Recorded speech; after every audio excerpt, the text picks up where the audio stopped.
Përshëndetje miq, sot do të përgatisim, do të thoja unë, një ilaç natyral popullor. Dhe për këtë recetë do të na duhet një gotë apo një filxhan me qumësht edhe një grusht me ara. Këto të dyja janë përbërësit për recetën e sotme. Vendosim fillimisht qumështin në një tigan dhe këtu do të shtojmë edhe një grusht me ara. Pasi kemi vendosur qumështin, marrim dhe një grusht me ara dhe i shtojmë tek qumështi, do t'i vendosim në zjarr të mesëm dhe do t'i lëmë aty të zjejnë për disa minuta. Pasi e kemi lënë që të vlojë, e kemi gati për ta konsumuar.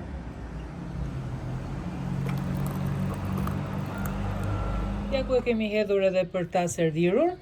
Edhe do të thoya që qumshti me ara të zjera përdoret shpesh si një pije ushqyese dhe qetësuese njëkohësisht, dhe kombinimi i qumshtit me arat na jep shumë proteina dhe yndyrna të shëndetshme, minerale dhe shumë energji. Disa nga arsyet pse duhet që ta konsumojmë është për energji, për forcim të organizmit, për të përmirësuar gjumin, sidomos kur pihet e ngrohtë në mbrëmje, siç e kemi tani në këtë moment.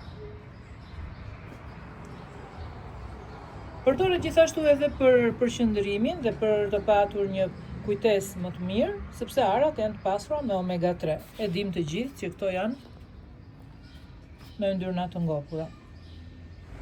Në stinën e ftohtë, apo siç jemi këto ditë që ka rënë shira dhe është freskuar pak koha, mund të përdoret si një pije e ngrohtë, është shumë e mirë. Dhe ushqyese, pa diskutim. Arat zakonisht i zjejmë pak ose e lihen në qumësht të ngrohtë, që të zbuten dhe të lirojnë vajrat e tyre natyral. Disa shtojnë edhe mjalt ose kanellë për shije të shtuar dhe për një efekt më qetësues, sidomos gjatë darkës, nëse pim pak të vakët.